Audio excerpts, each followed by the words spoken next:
I just happened to stumble into a therapist who just happened to be doing IFS and Hakomi. And I remember the first time I experienced self in a session with him. It was not foreign to me because I've had spiritual experiences in my life, but I never felt it like that. Like the feeling of the part being witnessed by self energy and experiencing, for me, it just literally feels like expansion, like just everything opens up, and it felt like kaleidoscopes of color, and I felt connected to everything. And it was just like, it was amazing how it just changed everything and how it changed my relationship to the parts that were polarized. That day I was working with some real polarized parts, and suddenly I had so much care and compassion for the whole system. Yeah. Listening to you, I'm thinking if I wasn't familiar with IFS, I would think you were talking about an orgasm. Hey, curious people, you're listening to the Self-Led in Bed podcast, where we explore our fascinating internal sexual landscapes and discover our authentic sexual selves. I'm your host, Patricia Rich, a certified internal family systems and sex therapist, coach, and creator of the Self-Led Sexuality model for healing, pleasure, and empowerment. I've spent the last 30 years helping people to develop fulfilling relationships with themselves and others. If you're ready for some warm, smart, and juicy conversations, me and my parts invite you and your parts to get cozy and settle in.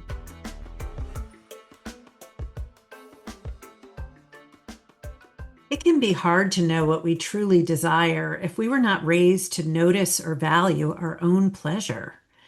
How can we discover our own wants and needs once we've reached adulthood? Today's guest, Mary Hart, discusses her own journey toward becoming self-led in bed in a down-to-earth way, sharing stories and concrete steps she took in order to gain clarity, courage, and confidence in her sexual choices and her overall way of living. She has incorporated practices from IFS, the Wheel of Consent, which we explored in the last episode, and the 6 S's of Sexual Self-Energy Framework, which she explored through her participation in one of the first Behold and Lead Your Internal Sexual System, or BLISS groups that I ran. We had a great conversation where she relates how she moved at the speed of trust in a way that opened up a powerful experience when her parts unblended and connected with self. We were able to check out if that big opening lined up with the 6 S's, and spoiler alert, it did. Mary Hart is an internal family systems Level 3 certified practitioner, a trained workshop facilitator, and certified trauma recovery practitioner. Mary has spent over 20 years studying the Wheel of Consent and deeply values moving at the speed of trust and the part that needs the most care. She brings her wholehearted authenticity and vulnerability to guiding trauma-informed healing. And if you are curious about how to access your own sexual self-energy using the 6 S's framework, there are still a few spots open for the new BLISS program launching on November 4th. You can learn more at www.patriciarich.com/fallbliss2025.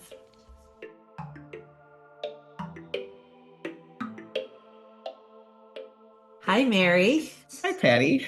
It's nice to see you. Nice to see you too. Yeah, really appreciating your interest in being on the Self-Led in Bed podcast, and I'm looking forward to a juicy conversation. And just wondering what parts you're noticing as we get started. Just take a moment to just kind of notice. There's definitely some parts that are nervous and shy, all those things. But I'm also really excited to be here with you. It's always great to see you, and really excited about your podcast and just the ways that different people are bringing different voices to that podcast. I'm finding it super helpful myself and excited to be here. Awesome. That's great.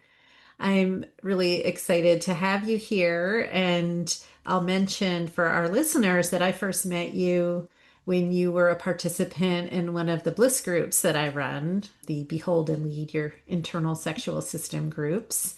And from there, I think you've just continued to grow and develop. And so my sense is today that we'll be hearing a bit about your journey, and Mhm. I'm liking the openness of it. I'm open to flow and just seeing where this takes us.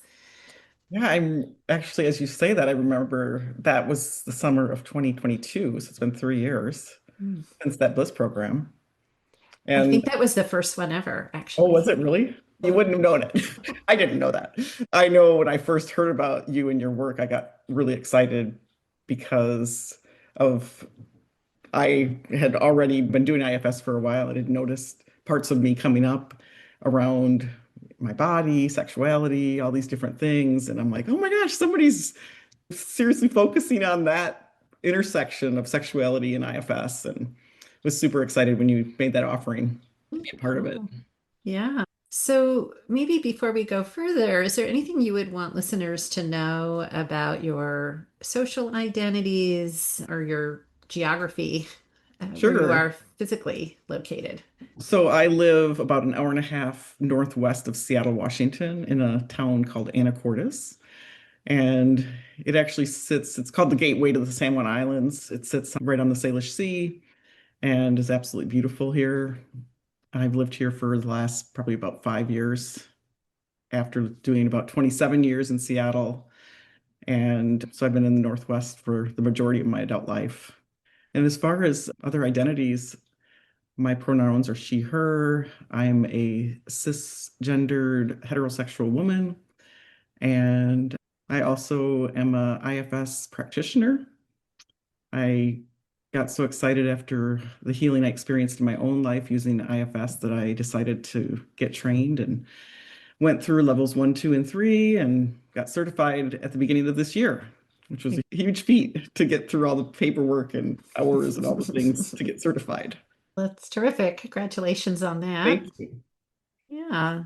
So I wonder if you could say a little bit more about your interest in this area, and perhaps this was, like you said, you were excited about the topic, and I don't know if you were excited just generally speaking, or if there was actually something you were encountering in your life or Mm. personal ways that was particularly relevant for you. It was very relevant to me. I've spent a lot of time and energy in the last 20 plus years working on embracing my own sexuality and what it is to be me and finding my own true north for myself. I actually made a list this week while I was thinking about getting ready for the podcast of all the different like things I've done over the many years of just trying to explore finding my own place in this. Part of it is that I was raised Catholic, although sex and sexuality was certainly not off limits in our family or anything, but it was for when you were married and very much a very traditional look at sex and sexuality. And I found myself really struggling with knowing what I actually wanted versus doing for. And so the thought of doing the BLISS program and just continuing that exploration about what's like erotic for me, what's steamy for me, and how does that really show up in my life and in my sexuality. So the BLISS program was fabulous. I really enjoyed exploring that with other women and getting a chance to just really be personal with each other about a topic that is so rarely spoken about so openly. Yeah. Yeah. Always happy to hear that it's been a good experience for people. And I'm wondering if Mhm. I could, I don't know if clarify is the word or just highlight maybe something that you said there when you were Mhm. saying Sure. who's it for or like doing for. I think you said doing for. And I just wondered if you might say a little bit more about what that means to you, the idea of doing for versus for you. Sure. I don't know why exactly I had this attitude going into my adult life, but it was very much about it being for the other person and what they wanted and doing it for them Mm. and really not thinking at all about what I might even want. And in my 30s, I ran into a woman named Betty Martin And I did this class, which her and I can't agree on the name of, but it was something like embracing your femininity, which neither one of us can imagine her actually doing a class called that. But whatever it was called, I signed up for the 6 week class. And it was the beginning of starting to explore what I actually wanted. And in that class, she introduced this thing called the 3 minute game. And we would play this game where we had 3 minutes to ask for what we wanted. And she would really encourage us to just slow it down and take our time and think about what we wanted and then notice what it was like to receive that. And it was all platonic touch, maybe asking someone to hold your hand or play with your hair or something like that. And it opened up my eyes to like, I just hadn't really thought about what I wanted, like at all. At first, it was super uncomfortable.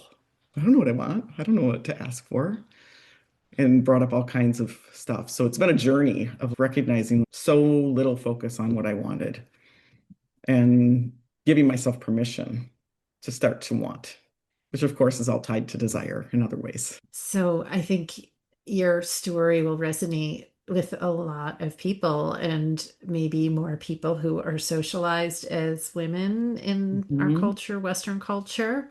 Although certainly there are people socialized as men also who have had instilled in them this notion of part of me wants to say service or script or a role or so I think this is a great example of how our personal life, so it's most intimate area, is so Totally. impacted, right, by socialization. And even in a family that was not particular, it sounds like not particularly sex negative, there was a script or an expectation that came through. And when we don't have the chance to explore what we like, it's hard Right. to know what we want. And I'm a little bit curious if this is limited to the area of sexuality or if it was a larger thing that played out in lots of areas, if you're willing to Oh, speak totally to played out that. all over the place. It became an exploration about what do I want to eat for breakfast? And for many years, I would schedule unscheduled time on my calendar where I wouldn't plan anything. So I could just, like on Saturday, get up, lay in bed for as long as I wanted, only get up when I felt like it, and then ask myself, what do I want to eat for breakfast? And wait for something to naturally come up, and then go to the store if I had to buy whatever it was. And so I took the practice and made it very personal. And it was super fun to just have time where it was like, it's just for me, just because I want raspberries and yogurt, and that's what I want. So I'm going to just go get it now. And then savor the experience of having it, having what I actually want, not just eating breakfast for the sake of eating breakfast. Wow. That's an example of it. But it's How did played. it feel? Can you Oh, it's so feel fun. into that? Yeah. No, as we're talking, I'm thinking, and then a little while later, it led me to Betty invited me to a cuddle party where you spend several hours just exploring platonic touch or ways of asking and giving and receiving. And that was a really fun container to just explore in. That was really safe place for me to just play around. And that led me to ecstatic dance. And suddenly it was like, oh, how do I want to move my body just for me, just because it feels good, just because I enjoy the way it feels to stretch or move or lay on the floor, put my legs up the wall, whatever it was, just enjoying the pleasure just for the sake of I enjoy it and finding those little places that there's a longing or a desire. Those are beautiful examples, and they do make me think about the six S's, which I don't think Mm. I've mentioned this season, which are these qualities of self that might manifest more in a sexual scenario. And those are safe, sensual, spacious, sensitive, steamy, and satisfied. And I'm hearing some of those things, feeling Hmm. safe, giving yourself permission, or, and this is, I'm curious at what point IFS came in, because in what you're doing, I'm wondering if now you see that there were some parts around that, like maybe some protectors that relaxed and Hmm. allowed you to listen to maybe desires of other parts or just of the body.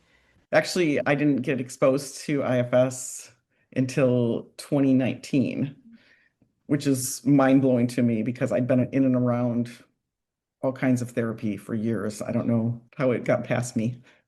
But even in those early years of doing that exploration, I was very aware that there were parts of me, like, for example, with ecstatic dance, parts of me would want to move and get up and move my body, and other parts of me would be like really shy, afraid to move, afraid I was a really horrible dancer with two left feet, feeling insecure. And in the beginning, I gave myself permission to not move at all, to just go and sit up against the wall and just be in the space. And over time, it was like, okay, maybe I can just sit up against the wall and move my body a little bit and start moving my arms. And it was a very slow, gradual transition to actually standing and moving my body. I can imagine now as I look back, there were parts of me that were really shy about how to move my body and people noticing me moving my body and what that might mean. And so it was finding that place inside of me where I felt safe to do and giving myself permission, which to me is the spacious of the S's, like the spaciousness and to just take as much time as I needed to go as slow as I needed to go. I think I'd probably have a couple more S's, like slow. Yes, many more That's S's been a have come along since rolling this out. big thing for my parts is just slow down. Just go Mhm. slow Yeah. and take all the time you need to just explore. And really hearing sounds like self energy in this story and what you were saying earlier too about I just decided to give myself this opportunity to have my experience. And I just love that and all of the care and kindness with yourself and appreciating that it's a stretch for different parts of you and that then in that container of safety or in the connection maybe of care that there was some slow reaching out, slow discovery. That's For really sure. sweet. I think it helped to have the bigger container of the group I was sharing that I did at first, and then the cuddle parties and the ecstatic dance community was very just accepting of wherever you are. Mhm. And basically stated in the opening, you don't have to do anything to be here. You're welcome. And it's a space where you can just stretch into whatever feels comfortable for you. So Mhm. there was just this kind of reminder from the larger community as well that I felt connected to that was gave a lot of permission to be wherever I was.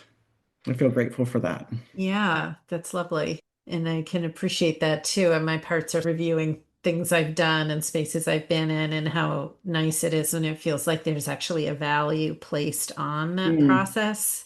totally. And probably in my early years growing up, I had a very independent parts that were creative and untrained and a little wild and socially obtuse. So it was like wanting to be authentic and do these things, but then not having a container or community. Mm, And sometimes I hadn't thought about this in a long time when I don't know how old I was. I want to say maybe seventh grade or something like that.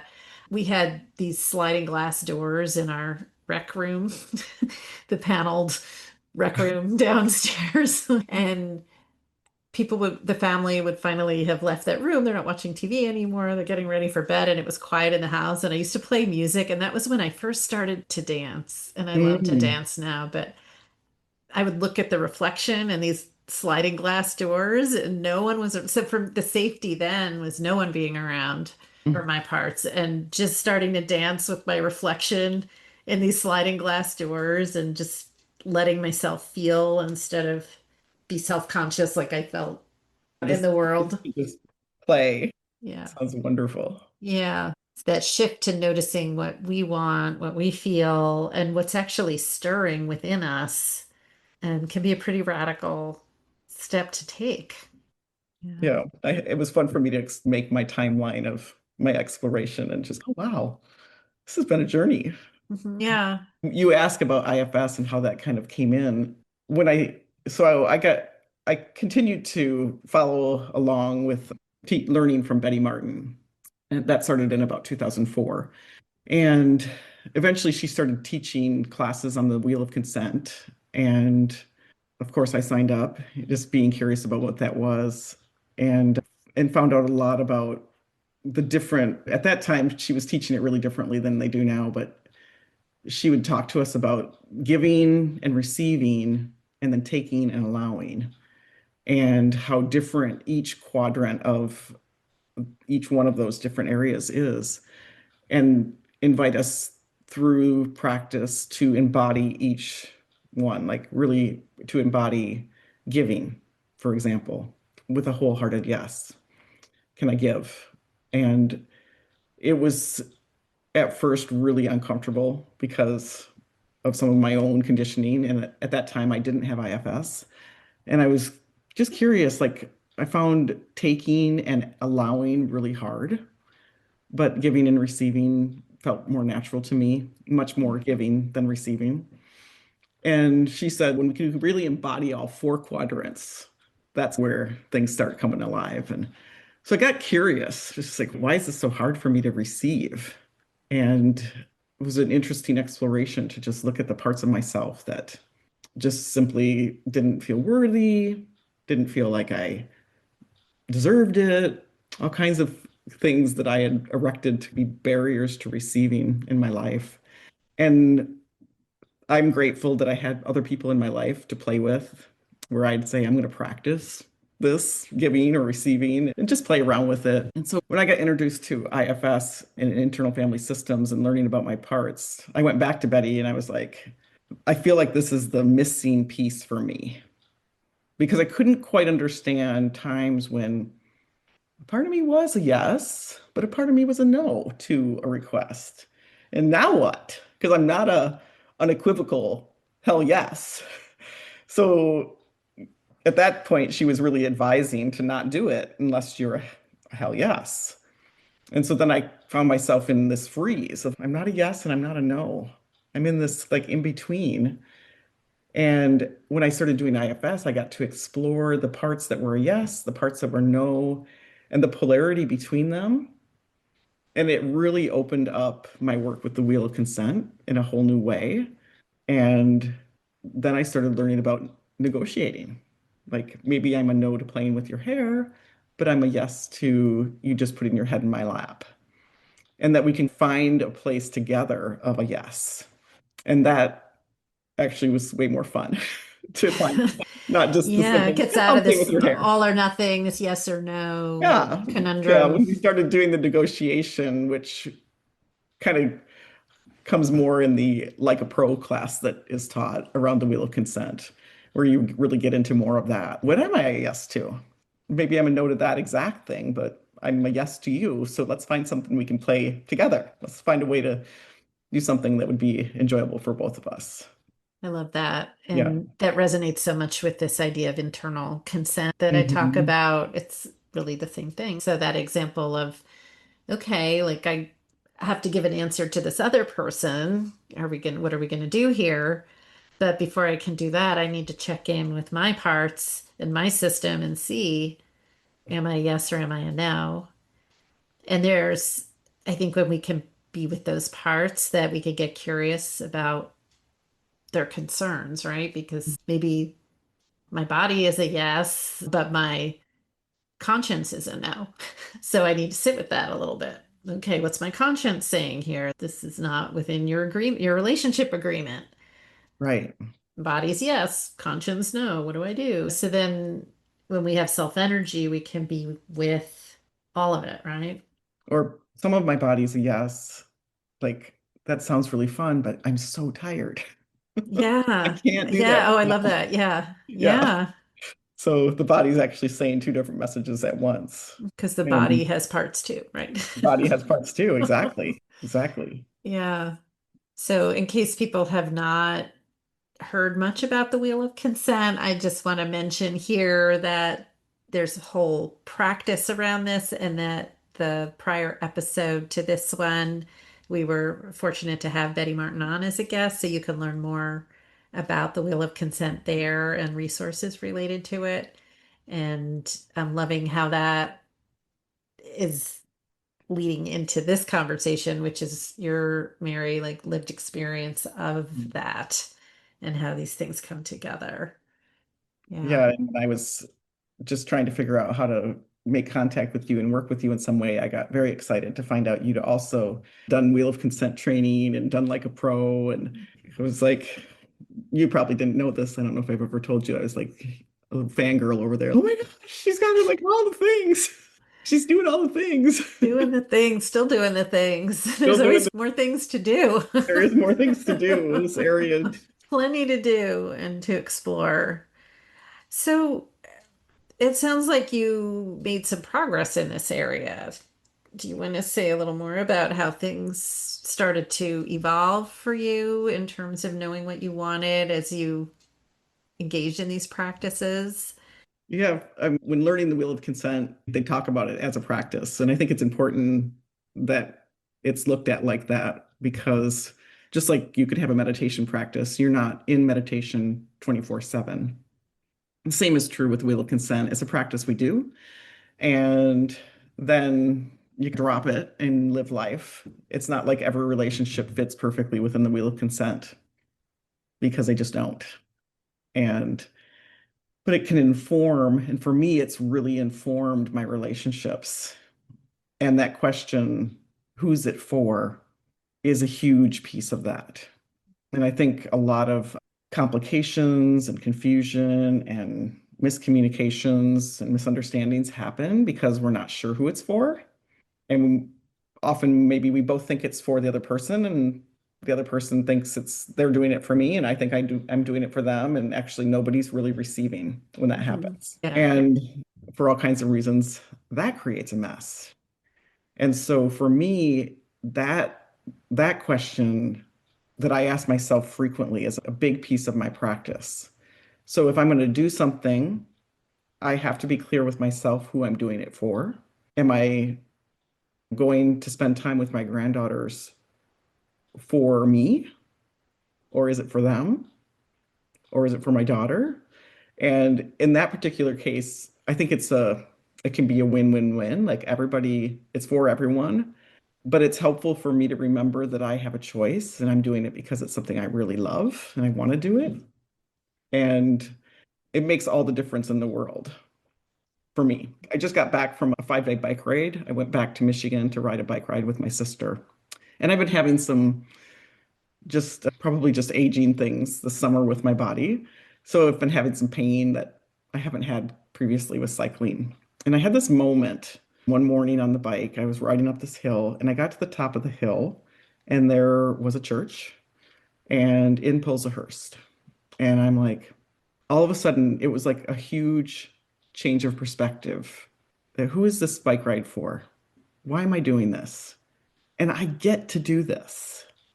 I really get to do this. Like I'm healthy, I'm alive, I'm strong enough to do a 5-day bike ride, which was 325 miles. That's not something everybody can say. And it totally changed my perspective for the rest of the ride.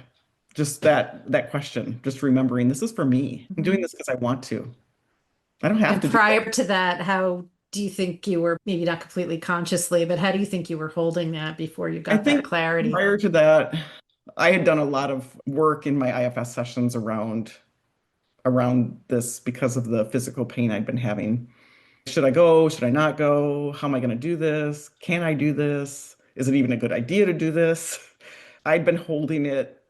I had a I even made a little list with my parts about these parts want to go because I want to spend time with my sister and be with her and have a really fun time. And these parts don't want to let her down. Like it was this whole, like I literally did a little parts map around the parts and their opinions and viewpoints about going. And finally landed on I can go do this thing and I can stop anytime I want. But even with that permission, there was still some part of me that's you can't stop. You started, you need to finish this thing. And in that moment, there was a shift of I get to do this thing. not I have to do this thing. And just noticing how the parts really relaxed when I Mhm. shifted, when that shifted in that moment. Yeah, I love that. And that the subtlety of that. And if I hear this a lot from people in the bedroom as well Mhm. and in sexual relationships that I just do this thing Right. and I do it because I want to do it, but I don't really claim it as mine in a space Mhm. that I can really be creative in, or I can really stop, or I can really notice how something feels. And I could say, as we're talking about aging and so forth, this became more relevant for me in the menopause journey because the default script was mutually beneficial. But when it was a matter of, wait a second, it's like some critical mass of physical discomfort had been reached that had been slowly accumulating. And it was like all of a sudden, oh, this isn't very comfortable anymore, or I'm having some pain, or I'm actually pulling some parts of me are actually pulling back and not leaning Right. in. And then it was who is it for was there, I think, and maybe also just what is actually true for me in this moment and what parts of me am I not noticing that are enduring. We talk about ENDUR, enduring, rather than enjoying or owning or claiming this Right. experience. Yeah. Yeah, menopause has been a journey for me as well. Thank you for Hmm. sharing that. It's something I had no idea. I didn't expect the changes in my body that I experienced and how that would change Hmm. everything, my desire, my arousal, like everything really changed drastically. And it felt so sudden to me. All Hmm. of a sudden, I'm like, what happened? And I didn't really know what to do with that. And I hadn't really heard people talk about that, about the sudden changes. So I didn't expect it at all. And I'm like, is this menopause? Is this what's happening? I'm too young for menopause. This can't be menopause. And I had a lot of grief about that. A lot of grief came up for me about my changing body. A lot of sadness, not about the ending. I was very happy to see that go. I was fine with The that. ending of your periods, you Seven mean? periods, exactly. But I just, yeah, totally surprised. Yeah. I had a lot of grief. Yeah, I think that's people are talking more. It feels like just in the last few years, maybe there's more of an activism Mhm. by perimenopausal and postmenopausal women that we don't care anymore. Or what is it? We don't care. Yeah, we don't care. I'm not saying we do not care club. Yeah. Yeah, that's a topic we've talked about on the podcast before as well, that and how that can impact to me in terms of the theme of this show, which has to do with feeling self-led in bed.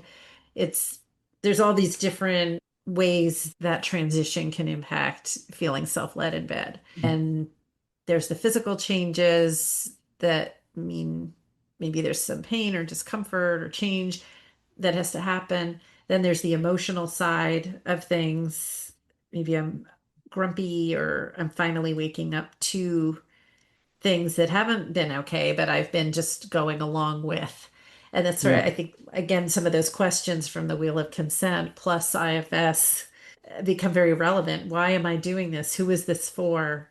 Whether it's making another big dinner for the extended family and Yeah. just being like, I guess I just do this because I've done this a lot, Everything's but spinning or whatever. Yeah. everyone's looking at me and waiting for me to do it, but I'm actually like not happy. Like I'm tired of this is exhausting. I have other things I want to do and I want other people to help more and Right. all that can come up in one's sexual life. Now some people have a long-term partner. I don't know if you're willing to share anything about that aspect for you, but whether you have a long-term partner or you're on your own and navigating those changes and how that interfaces with connection with others. I was actually in a new relationship when all of this kind of hit. And I was actually sharing with my doctor this morning when I went in that the physical symptoms I could expect, like I knew hot flashes were part of it.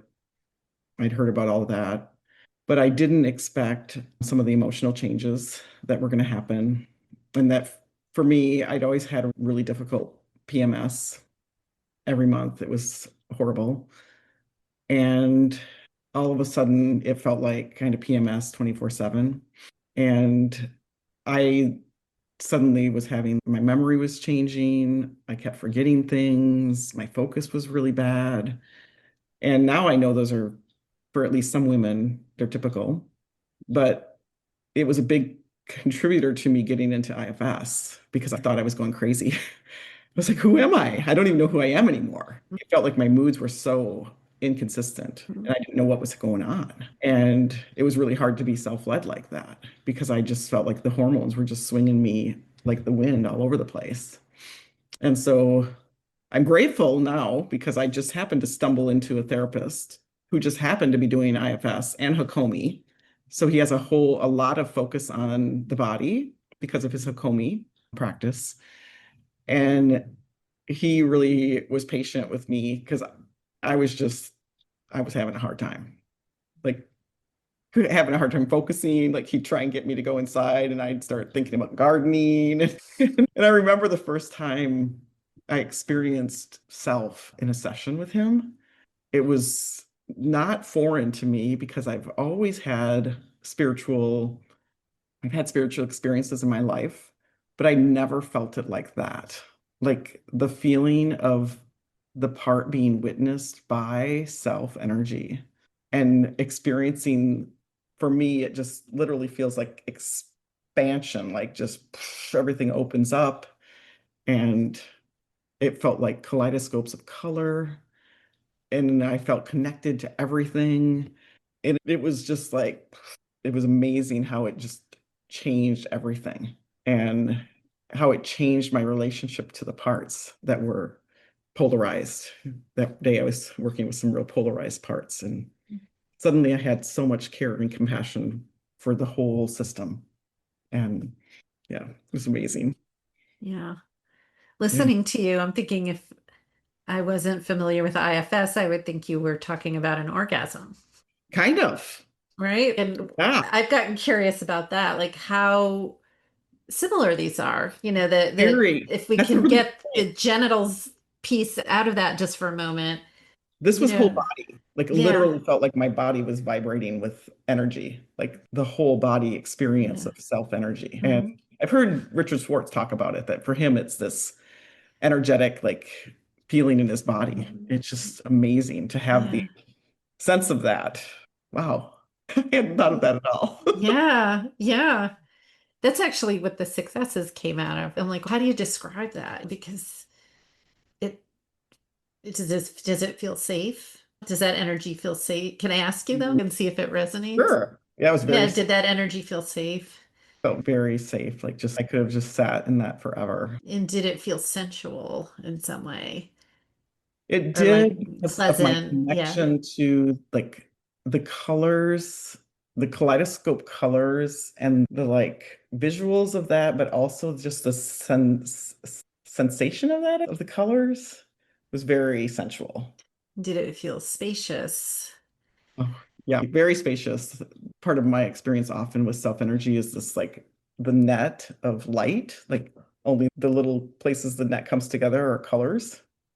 This is a spaciousness that's just the other word I sometimes use is it just feels like abundant possibility, just this huge Yeah. possibility.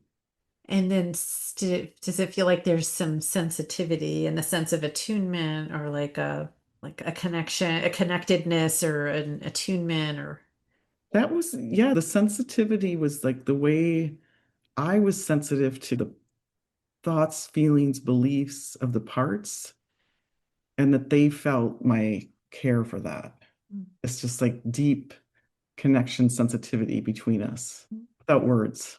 There's just this knowing. and then how about steamy? That's the one that I just, that one seems to apply more in bed. Yeah.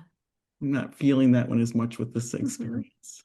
How about satisfied? Very satisfied, very just like that sense of nothing needs to change. This moment is just pure perfection. And I could just bask in that in such a just like after a really good Thanksgiving dinner, bask in that in such a Uh-huh. satisfying way. Yeah. I love that. Thank you for being willing to do that because that was initially with the six S's. The idea was really like these are qualities of self-energy, and it would make sense, like in certain contexts, that maybe the steamy piece doesn't necessarily arise, or it might be understood more as maybe passion or embodied vibrancy or something like that. I'm just noticing as we're doing that little exercise how, in my experience of being at a Wheel of Consent workshop or like a pro, how those things also existed in really safe platonic touch as well. Like that sense of just being really safe and sensitive and spacious and satisfied and all that. But those are Yeah. the elements that make it really so juicy. And what a different place to be coming from as you're exploring touch and arousal and connection and intimacy than if you're driven by parts that are there to serve. Don't when we're just part led Mhm. by parts. And those Right. parts, I'm always wanting to really honor those parts. I'm not saying it's bad to be part led, but that Mhm. it's a different experience when we're coming from this source energy The without openness. the burden of I need to prove something, be good enough, or I Am don't I have a doing what they voice or a want? Or do they choice. like this? Or all Sorry? those, do they like what this is? Do they like what I'm doing? Is this okay? Like that whole narrative can just take you out of the present moment. And it's interesting because self happens for me. I think it's in the moment. That experience is in the moment. And if my brain or a part of me takes me somewhere else into worrying about any of those other things that my parts can worry about, I'm not present. Yeah, I think it's a presencing practice ultimately. All of Hmm. these things, there are different avenues, different techniques to try to bring us to the present with, I sometimes use the word, this is a word some people have a reaction to, but penetration. It's almost sometimes I feel like I've actually penetrated the moment. Like it goes from whatever my normal existence is to certain moments, or it's like a little pinprick in some way that like opens up this bigger Right. sense and reality that is really here all the time, but it's so darn hard to feel it. And in fact, as we're recording this, I'm about to head to the IFS conference next week, and I'm presenting a workshop on embracing passion, pleasure, and the power of positive trailheads. Really about this different, we can access self energy and this these qualities through positive experiences and Mhm. presencing, as well as through sometimes it's or often feel like at least IFS was created in the context of psychotherapy and treatment of very severe problems that people were having and difficulties and suffering. So we tend to go to the trailheads that are pain points. And that's where it needs to go for sure when people are suffering. And that's what's right there. And I feel like it's possible to bring these ways of presencing to positive experiences as well. For sure.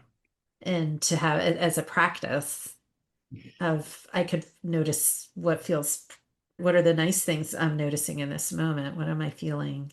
Yeah. Yeah, that's really interesting because as a IFS practitioner, I'm not a therapist. And so one of my areas of interest is actually around, which I'm super excited. Richard Swartz just put out this new program he's going to do around IFS as a spiritual practice or something like that, because that's what it is for me.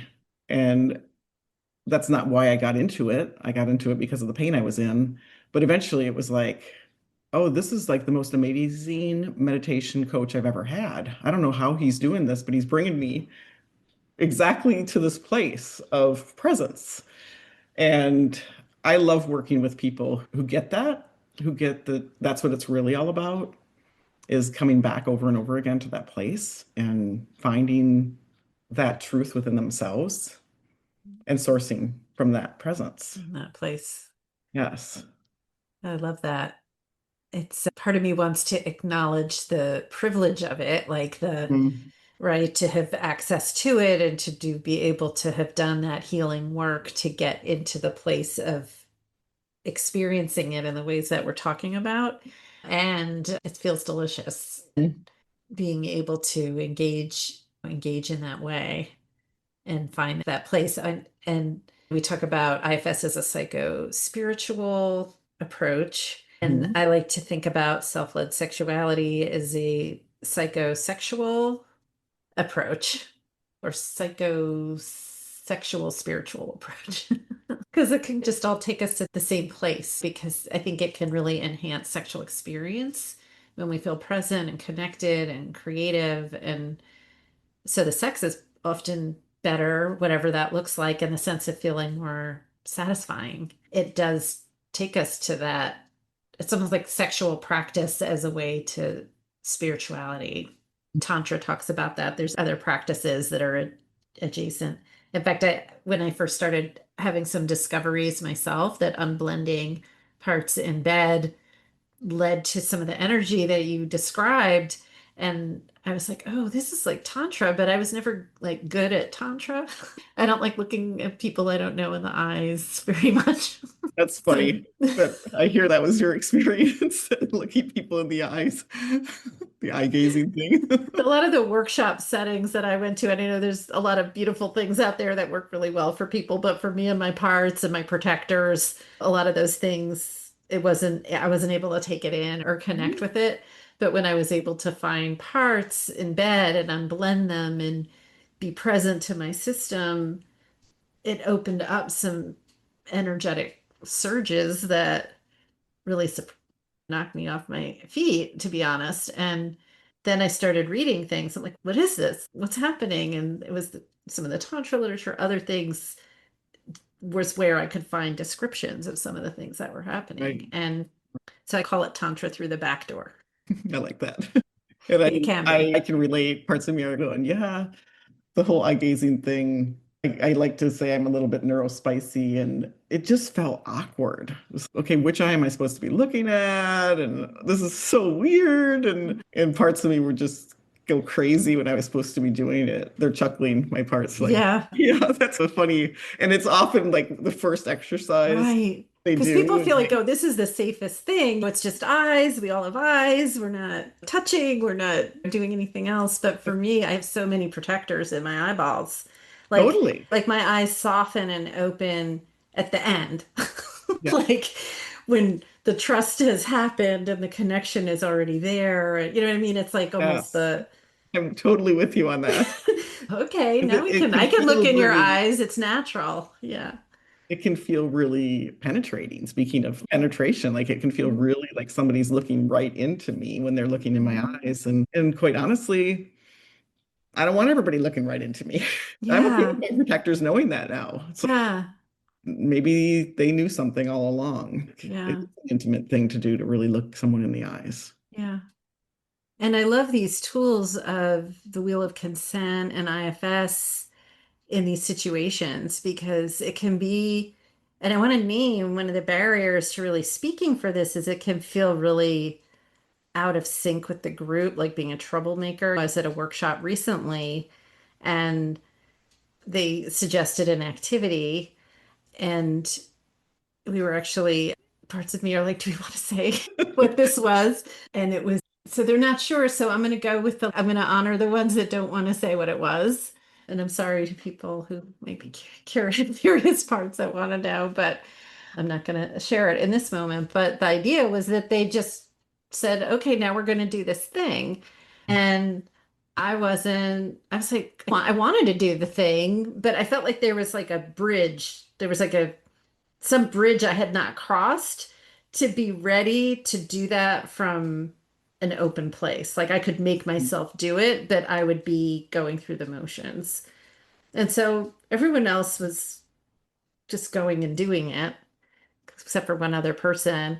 And what I did and was like, hey, I just want to let the group know I'm going to step out here and I'm okay. And I actually may find my way into this activity, but I feel like I need to just be with my parts a bit to feel if I'm open to that. And that's very countercultural. That's Yeah. And it was in one of those containers you talked about where this there had been verbal permission given for that, or I don't know, permission's not the right word. It was welcomed, like listening to your own responses had been named and really was welcomed.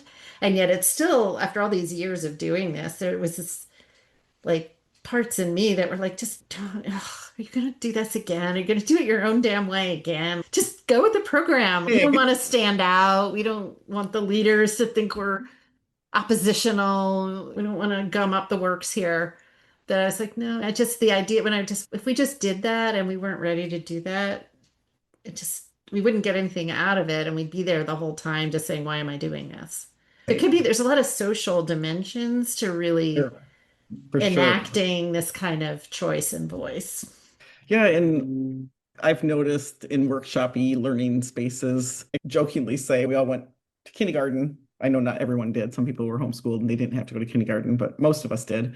And we learn to just do whatever the thing is. Put your math book away, get out your science book, stand up, sit down, go to recess, go, the thing. And I notice how safe it feels when workshop facilitators remind us every single exercise to check in and ask yourself, do I want to do this right now? And I Mhm. love your demonstration of just doing that with your parts and checking in inside and going, oh no, some don't want to say that out loud. So I'm not Mhm. gonna, because to me, that's part of living a self-led life, is actually honoring our parts along the way and checking in and listening to the slowest part that's saying, I'm not quite ready for this. And that's in every area of life, including Yeah, that. Can we just check in and take it at the pace of the slowest part? I love that. Really trust, like, Mhm. we don't get anywhere if we bypass that. Eventually, there's going to be some backlash if I just force myself to do it. And And it builds trust for other parts that are watching too. totally. It builds the trust in the system. And And then listening. in the workshop I was in, I went to the side and then I was with my parts and they're like, we don't really want to do that, but they had an idea of how they could modify the activity. And then we did do that. And that was fine. It was short because we had used up most of the time. So I had some parts that Right? were like a little grumpy about that, but it did actually it made it feel safer or more chosen. And then this was like a 5-day workshop, and that was one of the early activities. But it was interesting at the end, we were doing closing rituals, and one of the things was you would go around and each person would share something they appreciated about the other people in the room. And more than one person commented on I was saying something like how much they had taken in from witnessing that. I love that you didn't just do stuff and when you did things when you were ready to do them. And that was really good for my system to see that was possible. I love that you were honored for that. Yeah. I do feel like it gives other people permission to listen. Yeah.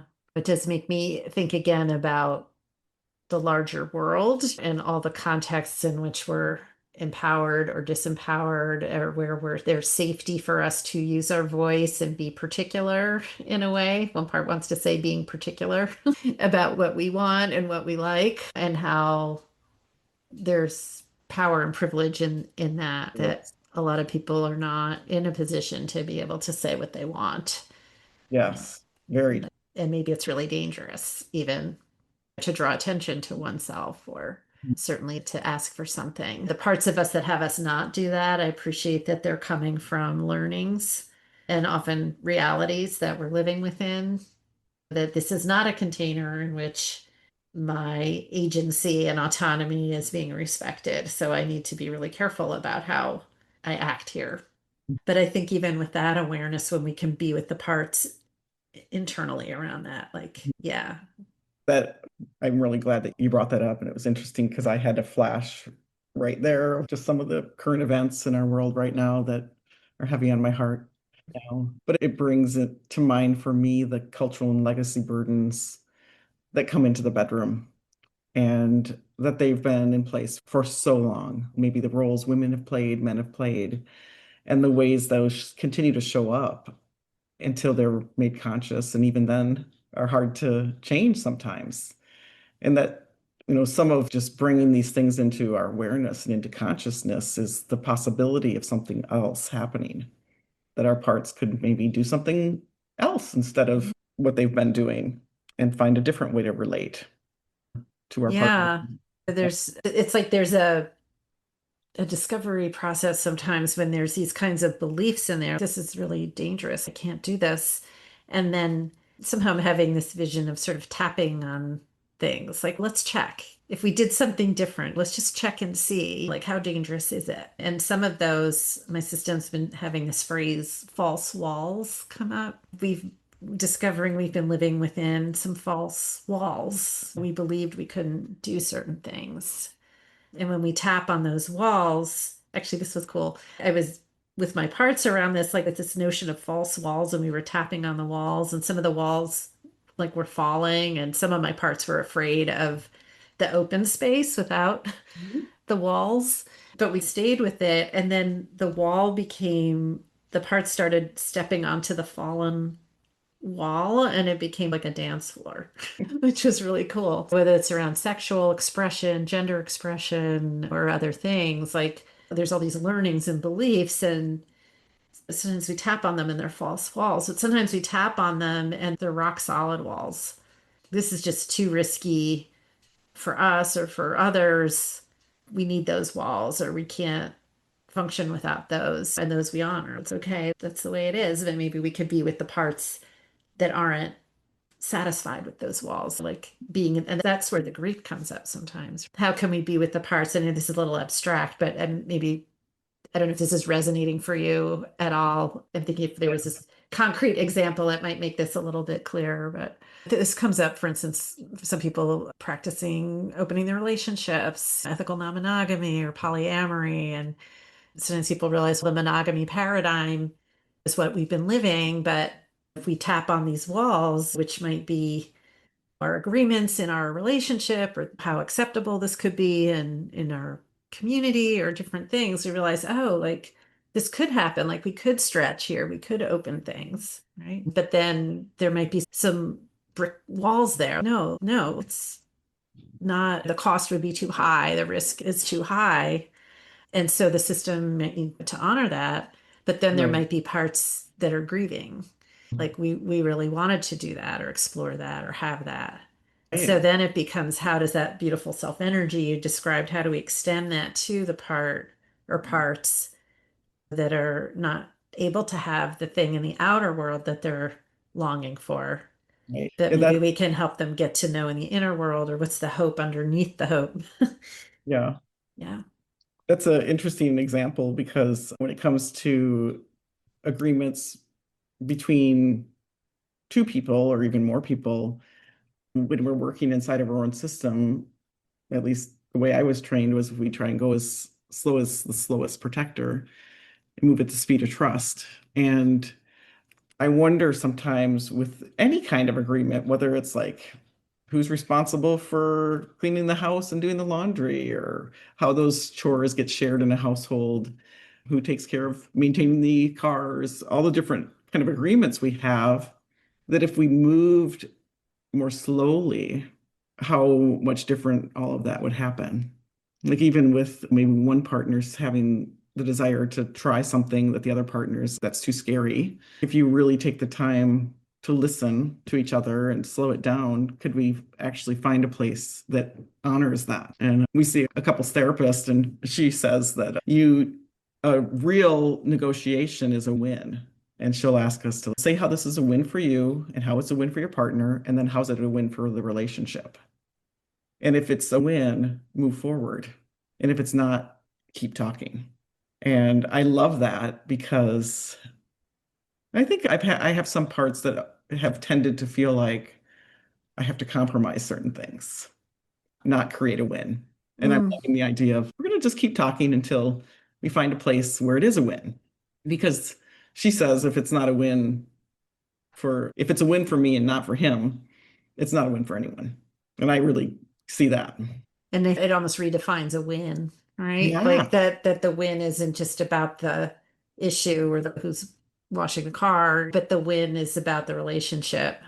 Exactly. And how do you emerge from this dilemma in a way that has you feeling just as, or maybe even more connected than you felt going into it? It's different frames. Loving this conversation and also sensing time here coming to a close shortly. And was just wondering if there's anything else you wanted to share about the topic or anything you're noticing in your system before going into maybe some resources or other things to I'm share. just noticing as I glanced at the time as well, I hadn't really looked, that it went really fast and it was really fun to just explore these topics with you.